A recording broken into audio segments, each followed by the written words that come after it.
मेरे पिता को कोई दंड नहीं दे सकता। यदि तुमने मुझे रोकने का प्रयत्न किया तो गांधार और हस्तिनापुर की सेना से तुम्हें युद्ध करना पड़ेगा। अपने पिता के जीवन की रक्षा करते अपने पूरे परिवार के जीवन को संकट में डाल दोगे। पुत्रगण, वचन दो, कोई ऐसा कार्य नहीं करोगे जिस कारण तुम्हारी माता या भाई पर कोई संकट आए। वचन दो।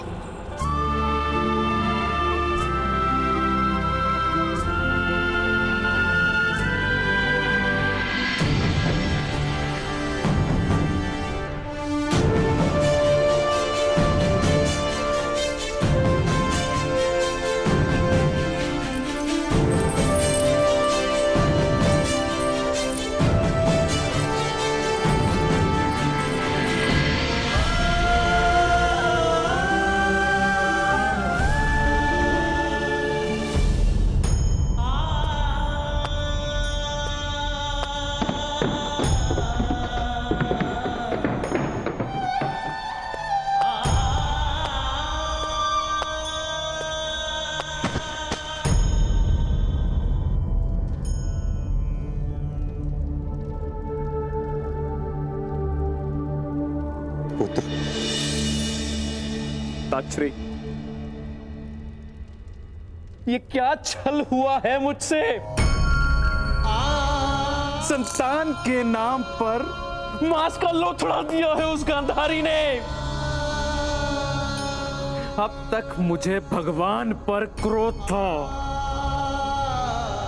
कि उसने मुझे दृष्टि से वंचित रखा, किंतु आज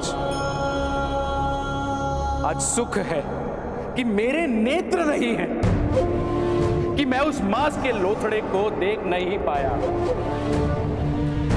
मेरे भाग्य ने मुझसे मुंह मोड़ लिया है ताक्षरी।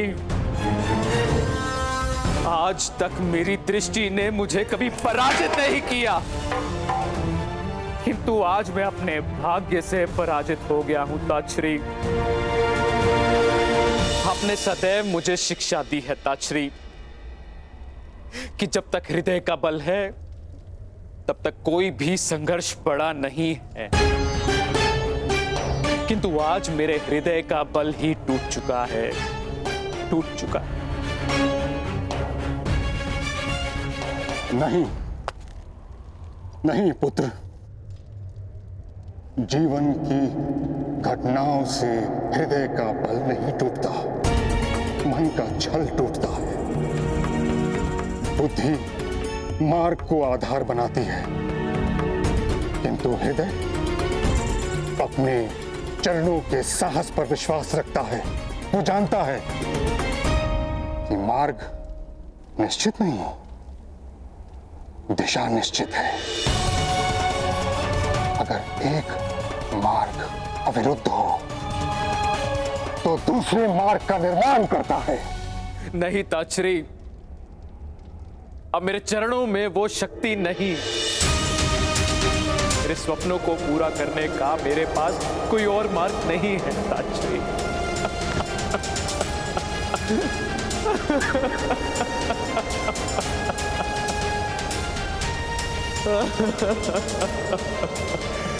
कोई तो उपाय होगा ताक्षरी, कोई तो उपाय बताइए ताक्षरी।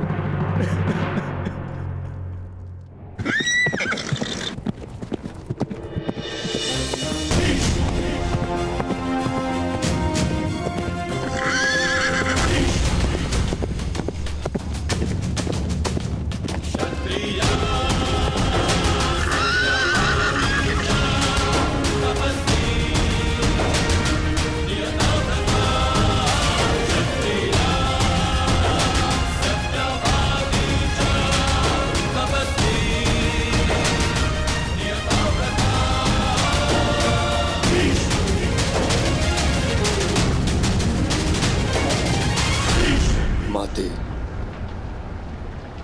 आज आपके पुत्र को आपके मार्गदर्शन की आवश्यकता है।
पुत्र ने अपने मार्ग पर अपनी प्रतिज्ञा का बंधन टाल दिया हो, उस पुत्र को ये माँ क्या मार्गदर्शन देगी?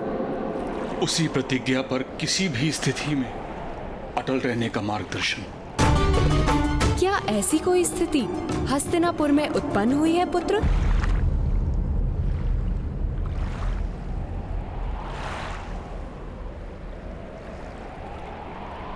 धृतराष्ट्र का दुख मेरे हृदय की पीड़ा है माता।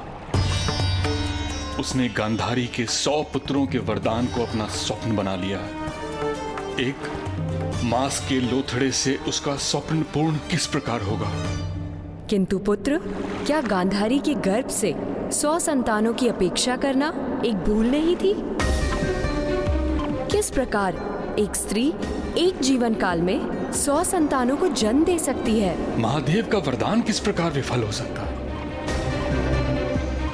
वरदान कभी विफल नहीं हो सकता, किंतु मनुष्य की अपेक्षा से वो अलग हो सकता है। गांधारी को 100 पुत्रों का सुख प्राप्त हो सकता है, किंतु किस प्रकार माते? एक मांस के पिंड को जन्म दिया है गांधारी ने।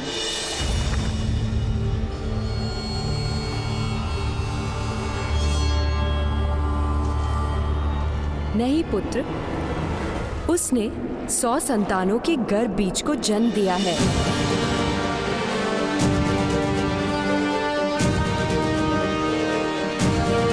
अर्थात धृतराष्ट्र की 100 संतानें बीज स्वरूप जन्म ले चुकी हैं।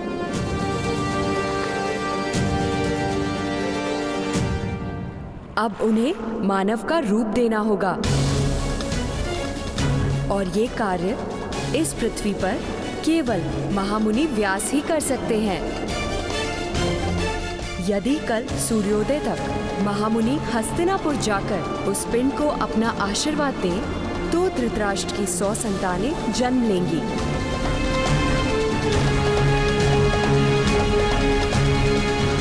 अन्यथा पितृत्व का सुख उसके भाग्य में नहीं।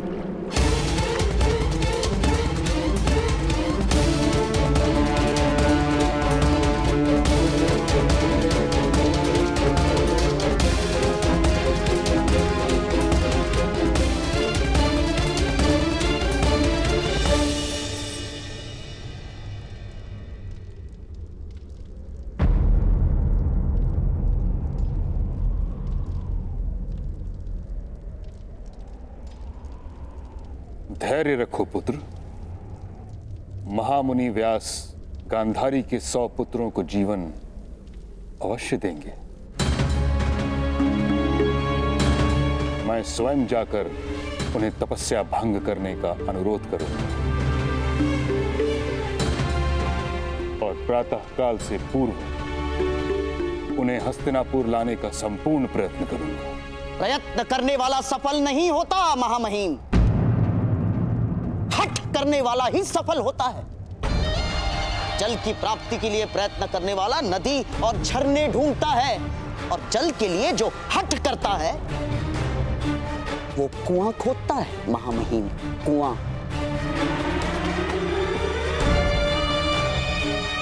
और आपको कोई अंतर नहीं पड़ता मेरी बहन की संतान जिए या नहीं। आपके मृत्यु के बाद पिंडदान करने वाला तो जन्म ले चुका है महामहिम।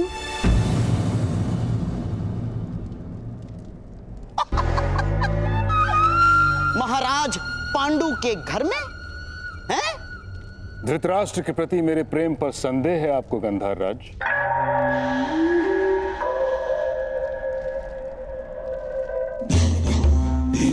कदापि नहीं महामहिम।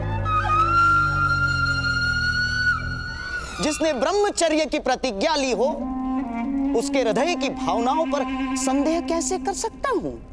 किंतु यहां इस समय प्रेम का होना पर्याप्त नहीं। उन्माद की आवश्यकता है महामहिम, उन्माद की। उन्माद का अर्थ जानते हैं ना आप? जिसे रात और दिन का भेद दिखाई ना दे,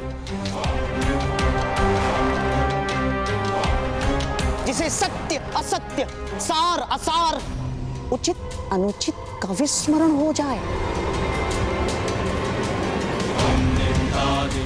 उसे कहते हैं उन्माद, जो आज मेरे अंतर में है।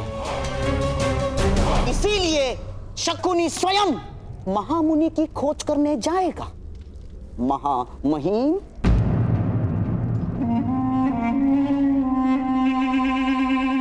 शकुनी यथार्थ कह रहा है ताश्री।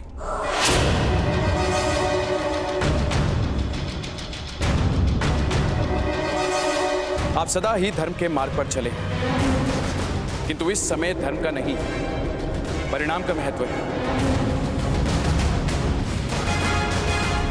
अपनी बहन के प्राण, अपना सम्मान और गांधार की स्वतंत्रता की रक्षा हेतु शकुनी अधिक प्रयत्न करेगा।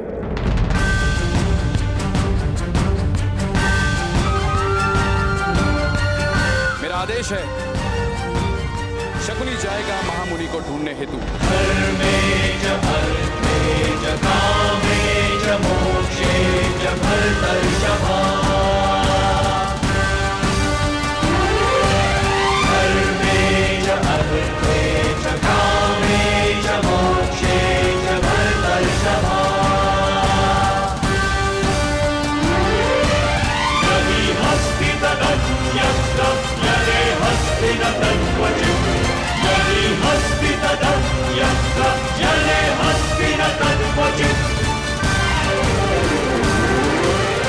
सैनिकों, आप सबसे अधिक बलवान योद्धा समस्त सेना में नहीं है। इसी कारणवश मैंने आपको इस कार्य के लिए नियुक्त किया है। आप सब गांधार राज के संग महामुनि को ढूंढने जाएंगे।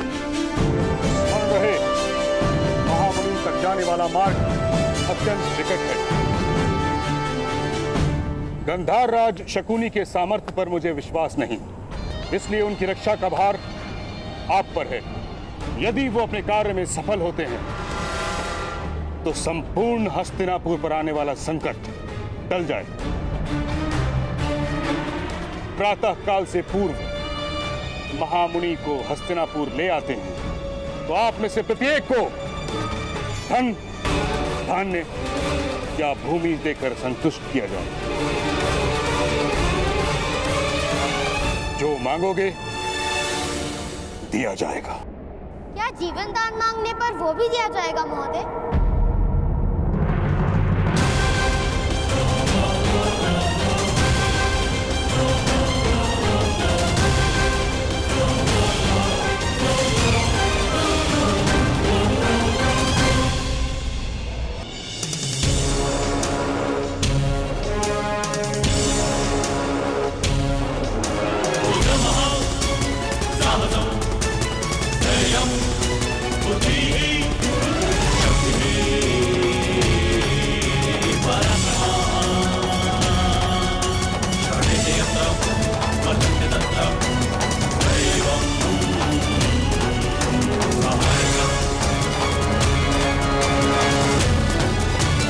बालक, तुम्हें यहाँ आने की अनुमति किसने दी? पिता के प्राणों की रक्षा करने का समय आता है तो प्रतीक्षा नहीं कर सकता मैं। उत्तर दीजिए महोदय, वास्तव में जो मांगा जाएगा आप वो देंगे मुझे?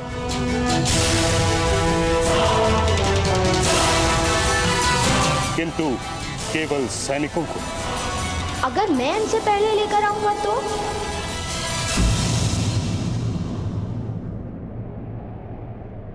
सुनो बालक, ये किसी प्रकार का खेल नहीं। जानता हूँ, और मेरे पास भी खेल खेलने का समय नहीं है महोदय।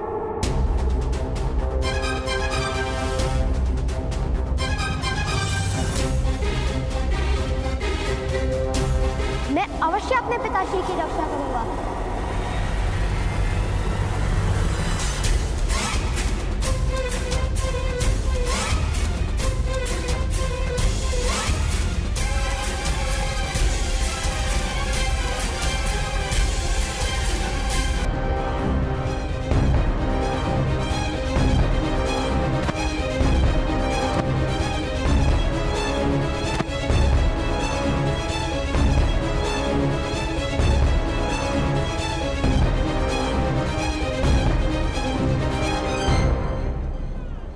पिताश्री कह रहे थे कि महामुनि व्यास की गुफा में हर पद पर मृत्यु का संकट रहता है। मृत्यु का भय नहीं मित्र, मुझे महामुनि व्यास को महारानी गांधारी तक पहुंचाना है। महामहिम ने कहा है कि जो ये कार्य करेगा उसे मुंह मांगा इनाम दिया जाएगा। मैं इनाम में पिताश्री का जीवन मांग लूंगा।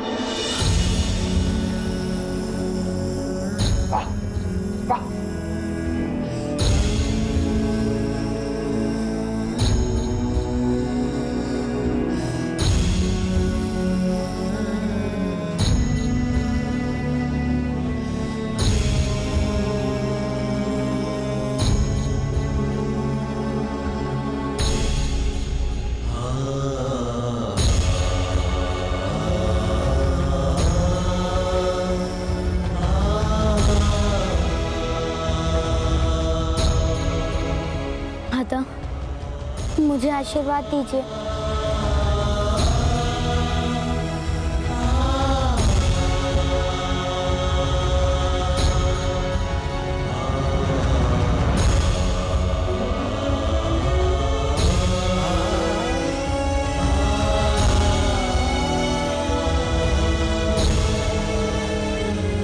मेरा आशीर्वाद तुम्हारे साथ है पुत्र। तुम्हारा ये विश्वास ही तुम्हारा सबसे बड़ा बल बने।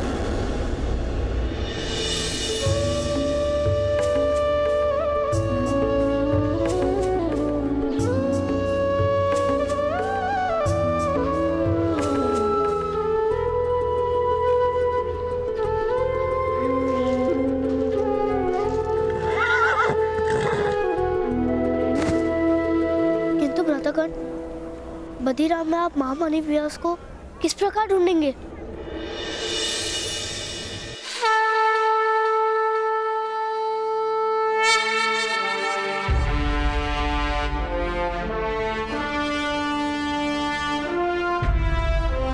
भगवान सूर्य नारायण मेरा मार्गदर्शन करेंगे।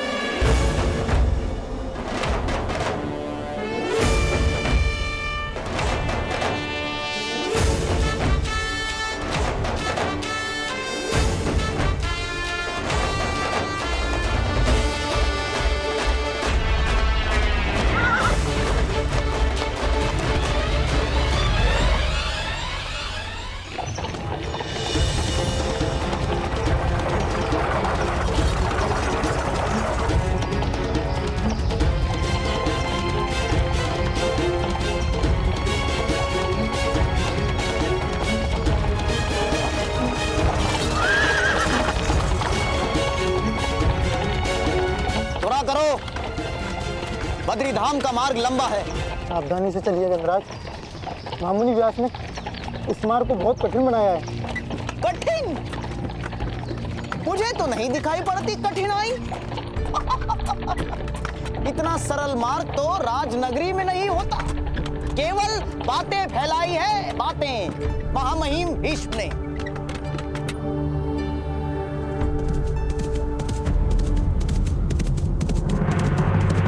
रथ रोको।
बालक, तुम यहाँ क्या कर रहे हो?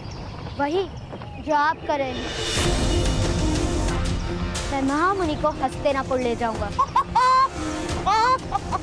तुम करोगे? रहे हो कार्य? जानते नहीं ये मार्ग अत्यंत कठिन है? आप जानते हैं कि मार्ग कठिन है, आओ फिर तो ये कार्य आपसे हो ही नहीं पाएगा। जो कठिनाई नहीं जानता वही कठिनाइयों से पार उतरता है, ऐसा मेरे ताऊ ने कहा था। बड़े बातूनी हो बालक, किंतु ये बालकों का खेल नहीं। उत्तम, क्योंकि खेल खेलने का समय मेरे पास भी नहीं है महोदय, क्योंकि मुझे पिताश्री की रक्षा करने हेतु महामुनि व्यास को महारानी गांधारी तक पहुंचाना है।